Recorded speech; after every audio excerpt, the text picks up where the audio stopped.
নিয়ে তোকে পেটে নিয়ে গর্বে নিয়ে জীবন যাপন করেছেন। তুই দুনিয়া প্রতিষ্ঠিত হওয়ার পরে আল্লাহ তুই আমি একা ছেড়ে দিই নাই, বরঞ্চ আমি তোর বন্ধু করে যত্ন করে ইবাদতের জন্য 20 জন ফেরেশতা তোর পিছনে আল্লাহ আমি যুদ্ধ করে দিয়েছি। আমি একা হাঁটি, আমি মনে করছি একা হাঁটি না, আল্লাহ আমার জন্য 20 জন ফেরেশতা নিযুক্ত করেছে বান্দার প্রটোকলের জন্য, হেফাজতের জন্য। আল্লাহ কত ইহসান করেছে বান্দার উপরে। ও বান্দা, তুমি মনে করছো আমি তোকে একা ছেড়ে দিয়েছি? না, আমি তোকে একা ছেড়ে দেই নাই। আমি তোকে বানাইছি সব করে ইজ্জত দিয়ে, সম্মান দিয়ে। ওয়ালা কাদ কাররামনা বানি আদম, আমি তোকে সম্মানিত করে বানাইছি। সমস্ত মাখলুকাতের পোশাক দিয়েছি, উন্নত মানের পোশাক দিয়েছি তোর জন্য। আমি খানার ভিতরে উন্নত মানের খানা তোর জন্য ব্যবস্থা করে দিয়েছি, উন্নত মানের বিছানার ব্যবস্থা করে দিয়েছি। তোর চলার জন্য যানবাহন, উন্নত মানের যানবাহনের ব্যবস্থা করে দিয়েছি। আমি সব কিছু তোর জন্য উন্নত মানের ব্যবস্থা করেছি। তুমি আল্লাহ তোর হেফাজতের জন্য সব কিছু বানাইয়া তোর হেফাজতের জন্য আমি ফেরেশতা নিযুক্ত করে দিয়েছি। এজন্য এমপি হয়, মন্ত্রী হয়, পিছনে প্রটোকল থাকে, বাহিনী থাকে।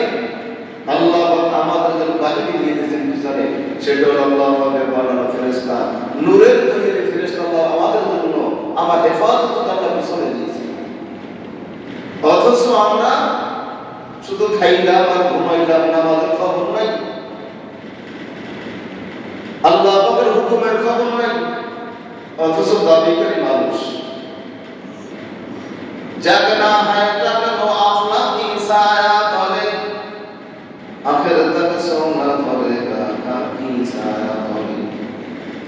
আমি দুনিয়া থেকে চিরবিদায় নিয়ে যাব, এখন আজকে আসমানের নিচে যখন চক্ষু দুটো বন্ধ হয়ে যাবে, শ্বাসটা বের হয়ে যাবে, কিয়ামত পর্যন্ত মাটির নিচে থাকবো।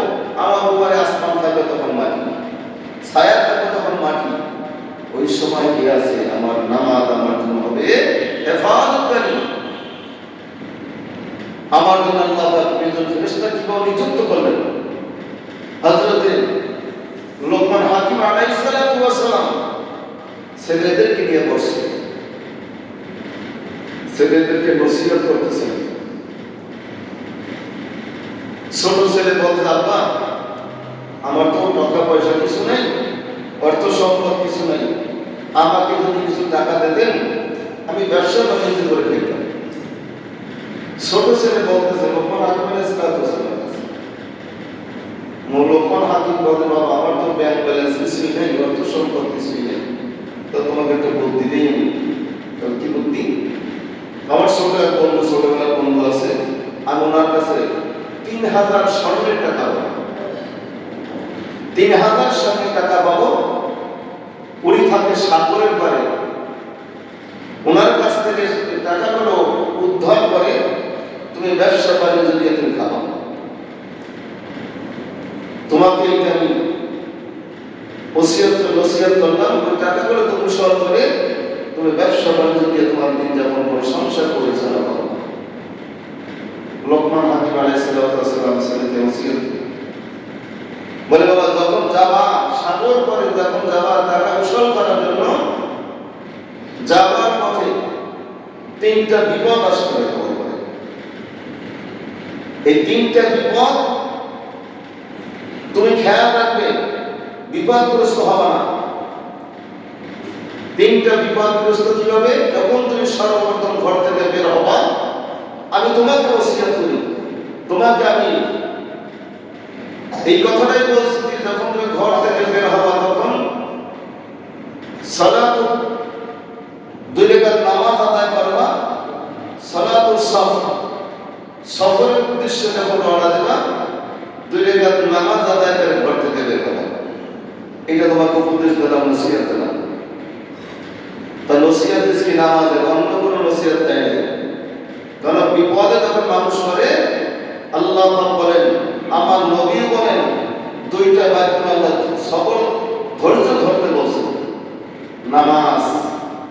নামাজের মধ্যে আল্লাহ সব কিছু বান্দার ব্যবস্থা করে দেয়। লোকমান হাকিম আলাইহিস সালাম ছেলেকে নসিহত করলেন, বাবা যখন ঘর থেকে বের হওয়া, সালাতুল সালাত ভুলে গেল, কাদায় হাত নামাজ পড়ে ঘর থেকে বের হওয়া। তুমি যখন রাস্তা দিয়ে রওনা দেবা, মরুভূমি, প্রচন্ড গরম, এই গরমের ভিতরে তুমি যখন রওনা দেবা, কিছুদিন যাওয়ার পরে দেখবা প্রচন্ড রৌদ্র, পানি পিপাসা তুমি কাতর হয়ে গেছো, তোমার মশক করা পানি থাকবে, পানি গরম হয়ে যাবে রৌদ্রে, ঠান্ডা পানি তোমার প্রয়োজন হবে। তখন কি করবা, ওই মরুভূমিতে যাইতে দেখবা বিশাল একটা জঙ্গল, জঙ্গলের ভিতরে ঢুকে দেখবা পার হয়ে একটা ঝর্ণা আছে, পানির নহর আছে, ওই জায়গায় ঠান্ডা পানি পাবা। তুমি কিছু ঠান্ডা পানি পান করে ওখান থেকে তুমি কিছু ঠান্ডা পানি নিয়ে তুমি রওনা দেবা। ঠান্ডা পানি খেলে দূরে কাছে নামাজ পড়ে রওনা দেবা। কিছুদিন যাওয়ার পরে তোমার এমন প্রচন্ড রৌদ্র হবে, তুমি হাঁটতে পারবে না, ছায়ার প্রয়োজন হবে, কোথাও কোনো ছায়া পাবা না। দেখবে একটা বট গাছ, ওই বট গাছটা নিচে তুমি যদি ছায়া নাও, তোমার বিপদ আসতে পারে। তবে বৃদ্ধ একটা লোক পাবা, লোকটার পরামর্শ নিয়ে তুমি চলবা। ওই লোকটা যদি বলে তোমাকে ছায়ার নিচে ওই গাছটার নিচে বিশ্রাম করার জন্য, তুমি ওই গাছটার নিচে বিশ্রাম নেবা। কিন্তু ওই লোকটার অনুমতি ছাড়া তুমি কিছুই করবে না, যদি করো বিপদগ্রস্ত হতে পারে। 2 নম্বর, ওখান থেকে তুমি একটা গ্রাম পার হয়ে যাবা। পার হওয়ার পরে আমার কথা বলবা, বলার পরে তোমাকে সুন্দর মেহমানদারি করাবে। আমি লোকমানের কথা বললে সবাই তোমাকে আদর যত্ন করে তোমাকে মেহমানদারি করবে। 3 দিন মেহমানদারি করার পরে তোমার কাছে একটা সুন্দরী সুশ্রী অবিবাহিতা মেয়ে, এই দেশের ভিতরে সবচেয়ে সুন্দরী মেয়ে তোমার কাছে নিয়ে আসবে তোমার সাথে বিবাহ করার জন্য। যদি তুমি বিবাহ বন্ধনে আবদ্ধ হও, তুমি বিপদগ্রস্ত হতে পারো। তবে তোমার সাথে যে বৃদ্ধ লোকটা থাকবে, সে যদি অনুমতি দেয়, তুমি বিবাহ করতে পারো। ওখানে 3 দিন থাকার পরে ওই সাগর পাড়ে যাবা, যেই থেকে আমার ছোটবেলার বন্ধু যার কাছে টাকা বাবা 3000 স্বর্ণের টাকা, কিন্তু রাত্রি যাপন করবা না। যদি রাত্রি যাপন করতে বলে, তোমার জীবন যাওয়ার সম্ভাবনা আছে, রাত্রি যাপন করবা না, দিনের বেলা টাকা নিয়ে আসবা। যদি সেই বৃদ্ধ লোকটা বলে তোমার কাছে বাবা থাকো, তাহলে তুমি থাকতে পারো, কাছে থাকার তোমার কোনো সুযোগ নাই, তোমার বিপদ হয়ে আসতে পারে। 3টা বিপদগ্রস্ত হতে পারে। তোমার কাছে যে লোকটা থাকবে, লোকটা যদি থাকার অনুমতি দেয়, তাহলে তুমি থাকবা, না সে থাকবা না। লোকমান হাকিমের ছেলে, ছোট ছেলে, বাবার কাছ থেকে অনুমতি নিয়ে সালাতুল সাফ 2 রাকাত নামাজ আদায় করে উনি রওনা দিলেন সে সাগর পাড়ে টাকা অবসরের জন্য। লোকমান হাকিমের ছেলে ঘর থেকে 1 বছর পানি নিয়ে রওনা দিলেন। বাবা যেভাবে বলেছেন, লোকমান হাকিম যেভাবে বলেছেন, মরুভূমির উপর দিয়ে চলতে চলতে পানির পিপাসা হবে, কাতর হয়ে যাবে। তোমার মশকের ভিতরে যে পানিগুলো থাকবে, পানিগুলো গরম হয়ে যাবে। জঙ্গলের ভিতরে ডান পাশে তাকাই দেখবে বিশাল জঙ্গল, জঙ্গলের ভিতরে ঢুকতে পারবে, বিশাল ঝর্ণা পাবে। ঝর্ণা থেকে ঠান্ডা পানি পান করবে, গরম পানি ফলাইয়া ঠান্ডা পানি মশকের ভিতরে ঢুকাইবে। লোকমান হাকিমের ছেলে তাই দেখলেন। হাঁটতে হাঁটতে গেলাম তো ডান দিকে তাকাই দেখে বিশাল জঙ্গল, জঙ্গলের ভিতরে ঢুকে পড়লে তাই দেখে পাথরটা পেইয়া সুন্দর একটা ঝর্ণা দেখা যায়। ঝর্ণার ভিতরে নামলেন, ঠান্ডা পানি পান করলেন, গরম পানিগুলো ফালাইয়া ঠান্ডা পানি মশকে ঢুকাইলেন। তৃপ্তি সহকারে পানি পান করলেন, দাঁড়িয়ে 2 রাকাত নামাজ আদায় করলেন। বাবার ওসিয়ত অযথায় নামাজ আদায় করিও।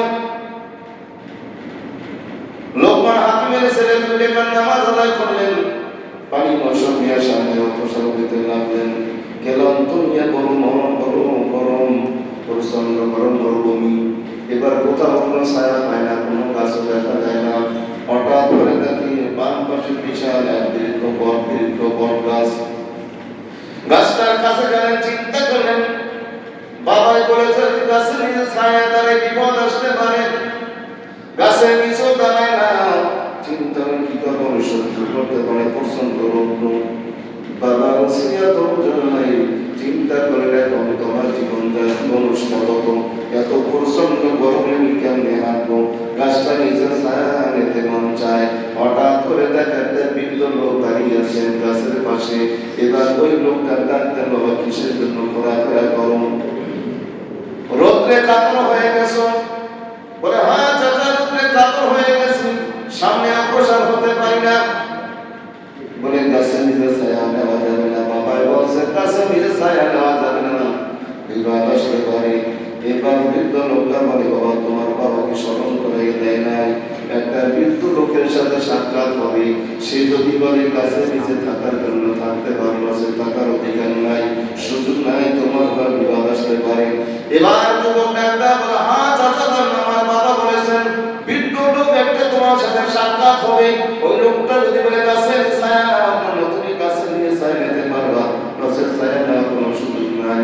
বলে বাবা শোনো, গাছের নিয়ে ছায়া নাও, যা বিপদ আছে সব আমি চোখে দেখবো, তোমার চিন্তার কারণ নাই, তুমি গাছের নিচে বসো। লোকমান হাকিমের ছেলে গাছের নিচে বসলেন। ঠান্ডা বাতাস, দক্ষিণে ঠান্ডা বাতাস, শীতল বাতাস। কিছুক্ষণ পরে লোকমান হাকিমের ছেলে ঠান্ডা বাতাস হয়ে গরুবের ভিতরে উনি ঘুমে অচেতন হয়ে গেলেন, একেবারে নিগুড় ঘুমে আক্রান্ত হয়ে গেলেন। লোকমান হাকিমের ছেলে নীরবে ঘুমায়, বৃদ্ধ লোকটা ঘুরে বসা আছে। হঠাৎ করে দেখে একটা সাপ তাকে আক্রমণ করে, যেন বিষাক্ত সাপ সবল মাঝে দংশন করবে। এই মুহূর্তে বৃদ্ধ লোকটা যাইয়া সাপে আঘাত করলেন, দুইটা টুকরা করে বানাইলেন।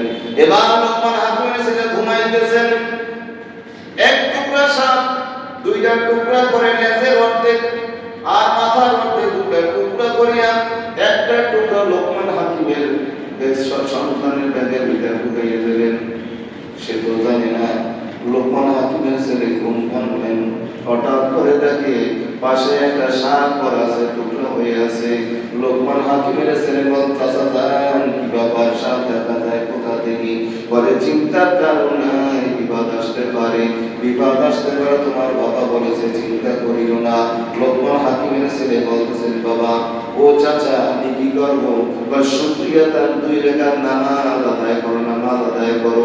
ঠান্ডা পানি পান করলেন লোকমান হাকিমের ছেলে, নামাজ আদায় করলেন, 2 রাকাত নামাজ আদায় করিয়া এবার চাচা ডাক্তার বলতেছেন ও বাবা কোথায় যাবা? বলে যাবো একটা গ্রাম দেখা যায়, গ্রামের ভিতরে যাবো।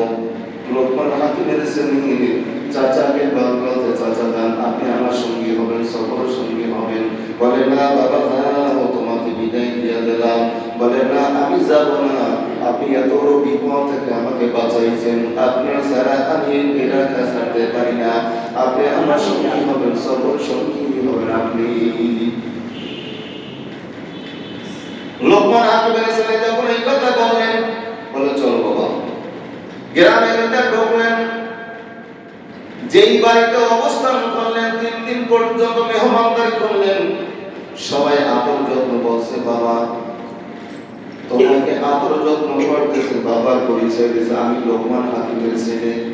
যখন এই কথা বলে সবাই আনন্দ আত্মহারা হয়ে গেলেন, হুজুরের সন্তান পাইছি, এই আমার মেহমান, আমি তাকে আপ্যায়ন করা সুন্দরভাবে 3 দিন পর্যন্ত আপ্যায়ন করার পরে মেহমানদারি করার পরে দেখা যায় একটা সুন্দর সুশ্রী অবিবাহিতা মেয়েকে নিয়ে বলে বাবা এই মেয়েটা তোমার বিবাহ করতে হবে। লোকমান হাকিমের ছেলে মেয়ের দিকে তাকে আশ্চর্য হয়ে গেছে, এত দুনিয়ার কোনো মানুষ না, মনে আল্লাহ জান্নাত থেকে এত নূর পাঠাইছে, দেখে আশ্চর্য হয়ে গেলেন, কথা স্মরণ করে গেছে। বাবাই তো বলছে বিবাহ করা যাবে না, যদি বিবাহ করি বিপদ আসতে পারে, আর এই মেয়েটা হাসতারা হই, বিবাহ যদি এখন সুন্দরী মেয়ে না পাই, দ্বিতীয় দ্বন্দ্বের ভিতরে পড়ে লোকমান হাকিমের ছেলে। তো বাবা ওসিয়ত করেছে বাবা যখন বিপদগ্রস্ত 2 রাকাত নামাজ আদায় করো। الذين هم في صلاتهم خاشعون। নামাজ লোকমান হাকিমের ছেলে 2 রাকাত নামাজ আদায় করলেন। এখন বাড়ি ছাড়তে মন চায় না, এত সুন্দরী মেয়ে কোথায় পাবে? বিবাহ তো করাই লাগবে যুবক ছেলে, এত সুন্দরী মেয়ে যদি না পাই আশা রাখা যাবে না। এবার চাচার কাছে বলতেছে চাচা যান এত সুন্দরী মেয়ে আমি কোথাও নাও পাইতে পারি, এখন আমার মন চায় বিবাহ করার জন্য, কিন্তু বাবা বলছে বিবাহ করা যাবে না, বিবাদ আসতে পারে, বলেন তো চাচা কি করবো? লাহু মুআকিবাতুন মিন বাইনি ইয়াদাইহি ওয়া মিন খালফিহি ইয়াহফাযুনা মিন আমরিল্লাহ। কথাটা এই জন্য বুঝাইতেছিলাম, আল্লাহ পাক আপনার আমার পিছনে বিদ্যুৎ ফেরেশতা নিযুক্ত করেছেন, কিরামান কাতিবিনা ইয়ালামুনা মা তাফআলুন। যেই সমাজে যেই কাজকর্ম করো বান্দা, সব কিছু আমার জন্য আল্লাহ পাক লিপিবদ্ধ করার জন্য দুজন ফেরেশতা নিযুক্ত করে দিয়েছেন। মা ইয়ালফাযু মিন কাওলিন ইল্লা লাদাইহি রাকীবুন আতীদ। গোটা জিন্দেগি যেদিন আমার অ্যাকাউন্ট খোলা হয়েছে, অ্যাকাউন্ট মানে যেদিন আমি বালেগ হয়ে গেছি, শরীয়তি বিধান আমার উপর যখন কায়েম হয়ে গেছে, জারি হয়ে গেছে, আমার আমলনামা লেখার অ্যাকাউন্ট খোলা হয়ে গেছে, ওই দিন থেকে মৃত্যু পর্যন্ত আমার সব কিছু আল্লাহ পাক দুইজনকে নিযুক্ত করে দিয়েছেন, তোমার আমলনামায় সব কিছু লেখার লটকাইয়ে দেবেন গলার ভিতরে হাসরের ময়দানে। আল্লাহ পাক হাসরের ময়দানে লটকাইয়া মুখে সিল মারবে, মুখের জবানটা সিল মারে দেবে, সমস্ত অঙ্গ প্রত্যঙ্গ আল্লাহ করে দেবে, বান্দা অস্বীকার করার কোনো সুযোগ নাই। আল্লাহ বললেন, ও হা মুকরাউ কিতাবিয়া, তোমাকে পড়ার সুযোগ দিলাম, তোমার আমলনামা পড়ার সুযোগ দাও। ফেরেশতা নিযুক্ত করে দিয়েছেন। কি ধরনের উদাহরণ দিতেছি, এবার লোকমান হাকিমের ছেলে, চাচা কি করব? বলে কর বিবাহ, বিবাহ কর, যা হয় আমি জানি।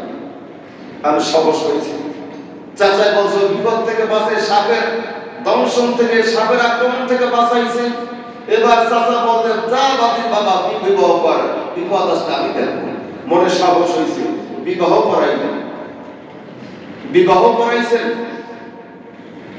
বলে চাচা বিবাহ তো বললাম, বাসরে যাইতে হবে। বাবা বাসরে যাওয়া যখন, বাসরে যাওয়ার আগে কথা আছে তোমার সাথে।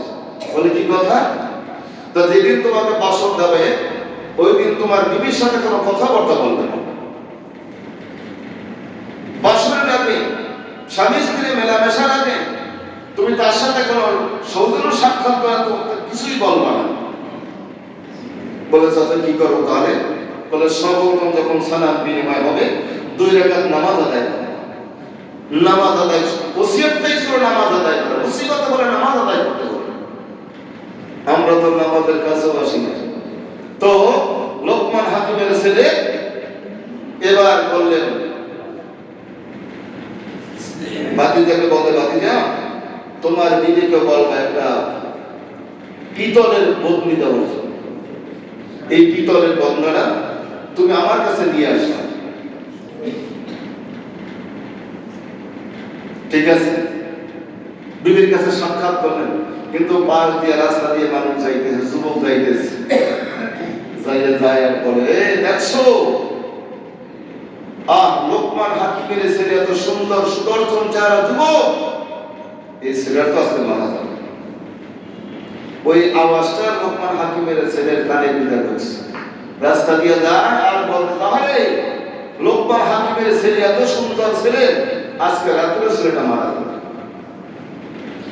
চাচাকে বলে, চাচা আমি নাকি মারা যাব? বলে সমস্যা নাই, মুসিবতে আমি আছি। এখন বলতেছে কিভাবে মারা যাবে? কানের আওয়াজটা কাছে যাইয়া বলতে, চাচা যান মারা যাব। ওসিয়ত করলেন, বাবা যাও তোমার বিবির সাথে সাক্ষাৎ করবা, দেখা করবা, আমার একটা পিতলের ঘটি দাও, পিতলের বন্ধনা দাও আমার কাছে। এর আগে কোনো কথাবার্তা বলবো না। লোকমান হাকিমের ছেলে বিবির সাথে সালাত বিনিময় করলেন। 2 রাকাত নামাজ আদায় করে বিবিকে বললেন, বিবি গো তোমার সাথে আমার সাথে বাসর, কিন্তু বাসরে আগে তোমার কাছে একটা কথা বলি, তোমার ঘরে পিতলের বর্ণা আছে, একটা পিতলের বর্ণা আমার কাছে দাও। নিজে বলতেছে, পিতলের বর্ণা কি করবো তুমি? বলে আমাকে দিতে হবে। তো পিতলের বর্ণা নিয়ে আসলেন। লোকমান হাকিমের ছেলে বর্ণা নিয়ে ওই চাচার কাছে চলে গেলেন, যে বলছে, চাচা আমি বর্ণা নিয়ে আসছি, পিতলের বর্ণা নিয়ে আসছি। চাচা ব্যাগের ভিতরে যে সাপের টুকরা ছিল, এক ভাগ মাথার অংশ বর্ণার ভিতরে ঢুকাইয়া দিয়া লোকমান হাকিমের ছেলের কাছে বলতেছে, বাবা এই বর্ণা তুমি নিয়ে তোমার বিবির কাছে চলে যাবা, বিবির সাথে সাক্ষাৎ করার আগে তোমার বিবিকে বলবা এই বর্ণার ভিতরে প্রসাব করার জন্য।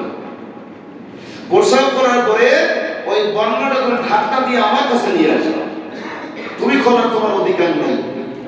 লোকমান হাকিমের ছেলে বিবির কাছে বর্ণা নিয়ে গেলেন, পিতলের বর্ণা নিয়ে বলে বিবি তোমাকে প্রসাব করো, এবার একটা ঢাকনা দিয়ে আমার হাতে তুলে দাও। বিবি অন্ধকার কোঠার ভিতর চলে গেলেন, নিজে বর্ণার ভিতর পেশাব করলেন, একটা ঢাকনা দিয়ে লোকমান হাকিমের ছেলের হাতে তুলে বলে স্বামী নানু। লোকমান হাকিমের ছেলে পিতলের বর্ণা ঢাকনা অবস্থায় এবার চাচার কাছে নিয়ে আসলেন, যে লোকটা সফর সঙ্গী ছিল তার কাছে নিয়ে আসলেন। এবার বলতে চাচাটা নিয়ে আসে দেখেন, এবার বর্ণা যখন ঢাকনা দিয়ে ঢাকা নিয়ে আসলেন, ঢাকনা দেওয়ার পরে বর্ণার ভিতরে এমন শব্দ এমন আওয়াজ আসতেছে, লোকমান হাকিমের ছেলে আশ্চর্য হয়ে গেলেন, কি ব্যাপার, এত আওয়াজ তো কোনোদিন শুনে নাই। প্রসাদ করলেন, কিন্তু বন্যার ভিতর কি তা তো দেখতে পারলাম না। চাচার কথা বন্যার মুখ খোলা যাবে না। এবার লোকমান হাকিমের ছেলে ডাক দেয়া বলতে, চাচা যান, এই আপনার কথা মধ্যে আমি নিয়ে আসছি। এবার সন্তানকে ডাক দেয়, বাবা দাঁড়াও দাঁড়াও। এবার বন্যার মুখটা খুলে দেখে ওই বন্যার ভিতর বিষাক্ত সাপ মরা। লোকমান হাকিমের ছেলে ডাক দেয়া বলতে, চাচা যান, কি ব্যাপার, এই সাপ কোথা থেকে আসলো, বিষাক্ত সাপ কোথা থেকে আসলো? বলে, বাবা গাছের নিচে নিজে নীরবে ঘুমাইতেছি না, তোমাকে দংশন করার জন্য সাপটা পানা ধরে তোমাকে আঘাত করবে। ওই সময় মুসিবত থেকে বাঁচাবার জন্য আল্লাহ পাক আমাকে তোমার জন্য নিযুক্ত করেছেন। সাপটা দুই টুকরা করে একটা বা তোমার গাছের ভিতরে রেখে দিয়েছিলাম, তোমার হাতে ওই বন্যটা তুলে তার ভিতরে সাপের টুকরা দিয়েছিলাম। ওই জন্মগত ভাবে যে মেয়েটা তোমার সাথে বিবাহ হয়ে গেছে, এর আগে আরো 10টা পুরুষের সাথে বিবাহ হয়েছে, 500 স্বামী মারা গেছে, কারণ তার গর্ভ জন্মগত ভাবে আল্লাহ তার গর্ভটা সাপ তৈরি করে দিয়েছেন।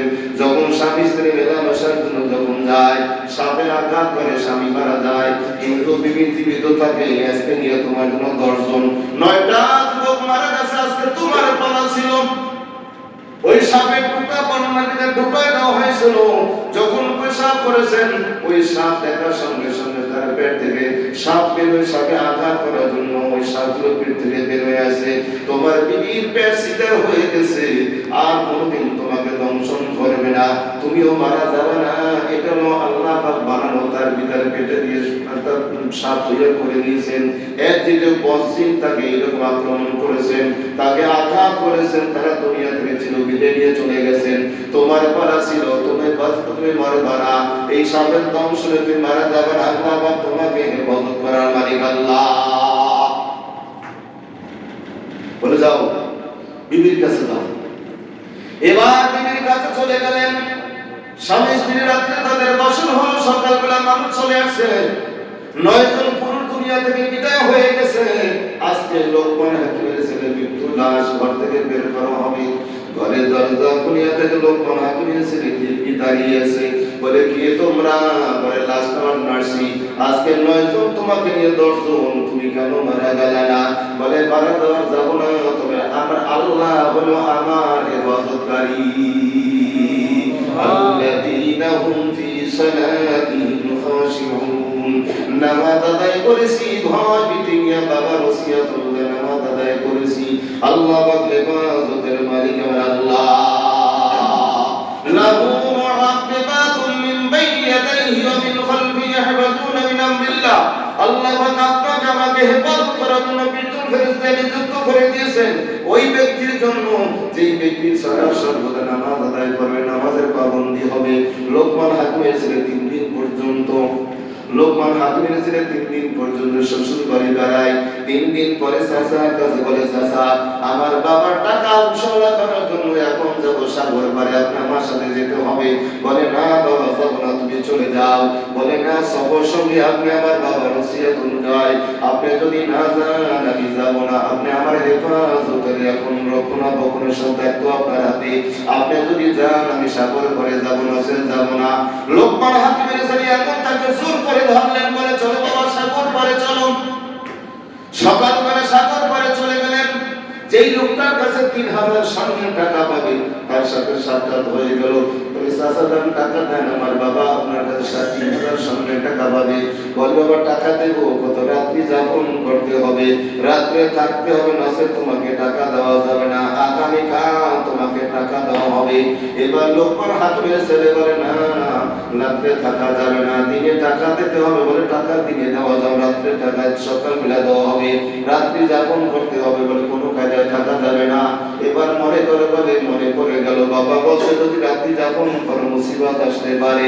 এবার লোকমান হাকিমের ছেলে কি কর্তব্য বিমূঢ় হয়ে গেলেন, চাচাকে লক্ষ্য করে বলে চাচা কি করবো, মুসিবতের সময় আপনি আমার পাশে থাকেন, টাকা বিকাল তারা আমার বাবার টাকা দেবে না, রাত্রি যাপন করতে হবে, কি করব, মুসিবত আসতে পারে, বাবার ওসিয়ত অনুযায়ী। এবার লোকটা বৃদ্ধ লোকটা বলে বাবা তারা আমার মালিকের দরবারে 2 রাকাত নামাজ আদায় করে সবর করো। লোকমান হাকিমের ছেলে উঠে করে 2 রাকাত নামাজ আদায় করলেন। নামাজ আদায় করে সন্ধ্যা হয়ে গেল, মেহমানদারি করাইলেন। ওই লোকমান হাকিমের ছেলে অন্তর্গ ভয় নেই, চাচা তো আমার সাথে মুসিবতের সময় এসে থাকে, কিছু হবে না, আমার চাচা আমাকে বলছেন।